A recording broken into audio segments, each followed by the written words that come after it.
Marami na akong ipinopost patungkol sa mga nangyayari sa ating kabataan. Merong ng rape, pinatay, merong nang hold up ng jeep. Ito, latest na naman. Kaya sana ang aking hingi na pabor sa aking mga kasama ditong senador, sana bigyan naman yun ng panahon at pagkakataon yung aking panukala. I-amend na natin yung juvenile ano na yan. Kasi talagang ang dami na eh, nasa mukha na natin eh. At alam niyo hindi lang dito sa Pilipinas na merong ganyan na yung edad eh, ibinababa. Dapat na natin gawin yan. Ngayon na. Anong edad dapat? 10. Dapat doon. Kasi ang sa Europe kasi ganun na. Marami din sa Asia ganun. Bakit hindi natin gayahin sila? Total, tayo naman pinagmamalaki natin na yung mga good practices, mga best practices ng ibang bansa ay sinusunod natin. Ba't di natin gawin yun? Sa Europe nga na sinasabi natin nandun ng human rights, 10 doon. Gusto nyo rin na special session para doon? Oo. Sana. Kailangan eh. Boss, immediate. Kung ganito na nagagaya na tayo sa Amerika, na may namamaril na sa loob ng paaralan, siguro ito yung panahon na talagang kung seryosohin natin ito yung pang special session. Nako, bagamat magandang araw siguro tayo lahat ngayon, napakalungkot po ng mga balita. Dahil ngayon lang po napapabalita ang mga insidente ng patayan sa loob ng ating mga eskwelahan. At ito po ay sa mga mababang mga paaralan. Itong ika-12 lang po ng buwan nito, 3 pong patay, 5 sugatan dahil sa barila na nangyari dyan po sa Leyte. Ang napaulat po ay nagsimula ang putukan sa loob ng classroom at yung mga naging biktima, yung 3 napatay at nasugatan, ay nabaril at napatay habang sila ay tumatakbo palabas ng classroom. Bago po dyan, nung 19 of June, nagkaroon po tayo ng saksakan no, na sa isang grade 11 na paaralan. No? At bago po dyan, nung ika-6 ng Hunyo, 7 po ang sugatan no? Dahil nga po sa pananaksak din ng kanilang mga classmates. Ano ba hong nangyayari na sa ating mga eskwelahan? Bakit nung panahon naman ni Tatay Digong, wala tayong nabalita ang ganitong mga pangyayari na patayan sa loob ng ating mga classrooms? May mga nagsasabi na dapat sisihin ay yung Pangilinan Law na itinaas ang minimum age of criminal responsibility sa 15. Well, sa totoo lang po, ayaw kong pumasok sa debating yan. Bakit? Kasi hayaan na natin ang siyensya ang magsabi.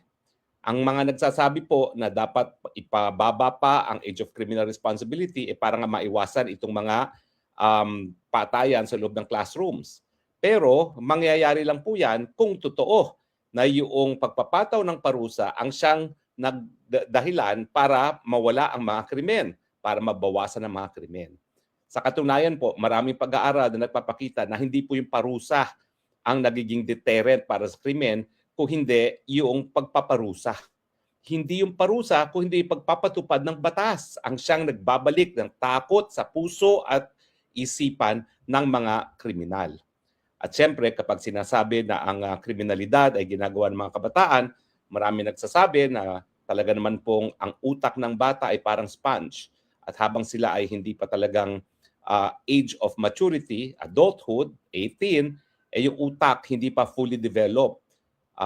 Dahilan kung bakit hindi dapat sila parusahan kung sila gumawa ng krimen ng sila parang bata pa, kasi po pwede pang magbago talaga ang utak. At ang sinasabi naman ng mga kalaban doon sa pagbaba ng age of criminal responsibility, paanong mabubuhay ng matuwid na buhay ang mga bata kung batang-bata pa rin, kukulong muna kasama ang mga hardened criminals. Ibig sabihin yan, imbis na magkaroon ng rehabilitation o magkaroon ng pagtutuwid na buhay, lalong mapapasama ang buhay ng mga kabataan kung ihahalo mo sa mga ordinaryong mga kriminal. Tama naman din po yung argumentong yan. Pero kung ayaw ko po pumasok sa debating yan dahil marami naman pong bansa na mababa ang age of criminal responsibility at magugulat kayo. Ito yung mga bansa nandito sa Europa. Dito sa Austria, kung nasaan ako, ang minimum age of criminal liability po ay 14. Ganyan din po sa Germany, 14. Sa Italy, 14. Sa Espanya, 14. Sa Netherlands, yung pinanggalingan ko, at kung nasaan si Tatay Digong, 12 po. Sa Ireland, 12. Sa Portugal, 16. Sa Sweden, 15. Sa Finland, 15. Sa Denmark, 15. Sa United Kingdom, naku, nag-aral din po ako dyan. Maniwala kayo't hindi, ang age of criminal responsibility ay 10. Sa Scotland, 12. Sa Switzerland, 10. Sa France, 13. At dito naman po sa Asia, well, yung ating mga karating bansa po, no? Japan is 14, mas mababa, no? Sa China, 16 po, mas mataas sila. At sa India, 18. So mapapakita po natin na ang mga bansa ay nagkakaiba kung ano yung minimum age of criminal responsibility, pero yung mga bansa na talagang they take pride na pinangangalagaan nila ang karapatang pantao, makikita natin mas mababa yung age of criminal responsibility. Pero sa akin, hindi po yan ang susi eh. Hindi yung pagbababa ng age of criminal responsibility. Mas naniniwala po ako na mas malaki ang tsansa na magbagong buhay ang mga bata na gumagawa ng krimen kung hindi sila ihahalo sa mga hardened criminals. No? Pero ang importante dyan ay yung pagpapatupad ng batas.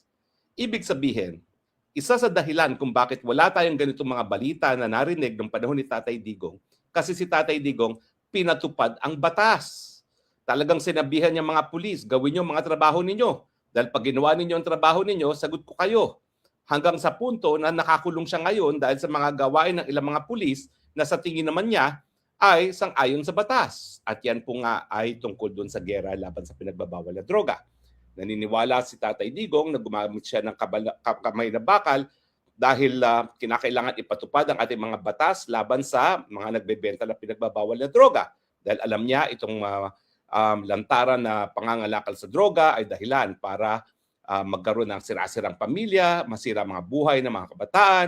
Kaya talagang ginamit niya ang puwersa ng batas para supilin yung banta ng kriminalidad na nagsisimula sa pangangalakal ng pinagbabawal na droga. Hindi lang naman po yan ang pinatupad ni Tatay Digong. Pati yung mga batas laban sa korupsyon ay talagang pinatupad po niya. At yan po ang dahilan kung bakit napakadami mga malalapit sa kanyang mga kaibigan, lalong-lalo na yung mga tumulong sa kanyang kampanya, ang naunang mga sinisante ni Tatay Digong sa kanilang mga matataas na mga pwesto. Dahil ang motto ni Tatay Digong, just a whiff of corruption ay sapat na para masibak ang mga nachichismis man lang ng mga kurakot dahil ayaw niya na may chismis lang, may chismis na ng mga kalokohan sa posisyon. So sa akin po, wag natin pag-usapan kung ano yung pinakamababang age of criminal responsibility dahil iba-iba po talaga ang mga nakalagay sa batas sa iba't ibang bansa sa daigdig. At pati nga po yung mga bansa na they take pride in upholding human rights, mas mababa pa ang age of criminal responsibility. Can you believe it? Sa United Kingdom, 10 years old, meron na silang criminal responsibility. Ang importante sa akin, yung pagpapatupad ng batas. Bakit nangyayari ang mga putukan ngayon sa atin sa mga eskwelahan? Kasi nakikita nila na kung ang presidente ang mastermind ng flood control scam, pangungurakot, ang presidente mismo ang numero 1 kriminal. Bakit sila susunod sa batas? Kung ang presidente mismo ay lumalabag sa batas sa pagiging mastermind ng flood control scam. Bakit ang mga bata ay susunod sa batas nakikita nila sumisinghot ng cocaine ng presidente? Kung ang unang-unang nagpapatupad ng batas ang presidente ay siyang lalabag doon sa batas natin na nagpabawal ng pangangalakal at paggamit at pinagbabawal ng droga, lalong-lalo na yung droga ng mga mayayaman, cocaine, bakit sila susunod? Kaya po nangyayari ngayon ang putukan sa ating mga eskwelahan na hindi nangyari sa panahon ni Tatay Digong dahil po ang mga kabataan ang leksyon na nakikita sa pagkatao ng presidente, okay lang maging kriminal dahil ang presidente natin gumagamit ng pinagbabawal na droga, nangungurakot. Kaya ngayon ang mga kabataan hindi na rin sumusunod sa mga batas. Kinakailangan po talaga para maiwasan itong putukan sa ating mga classrooms, ibalik natin ang tama at mali sa pag-iisip ng lahat, lalong-lalo na ng mga kabataan.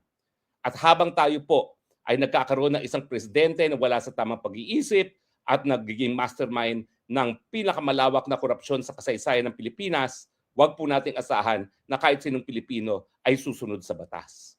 Ang solusyon po dyan, ipatupad ang batas, tanggalin ang mga presidente na sumisinghot ng pinagbabawal ng droga at nangungurakot, ibalik ang takot sa batas at ibalik ang takot sa puso at isipan ng mga kriminal.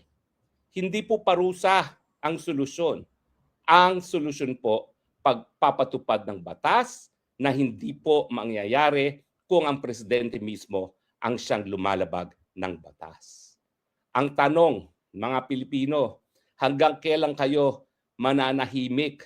Hanggang kailan nyo titiisin ang presidente na adik at korap? Hanggang kailan kayo mananahimik at manunood lamang habang masira na ang buong lipunan natin dahil unti-unti nang nawawasak ang ating mga institusyon.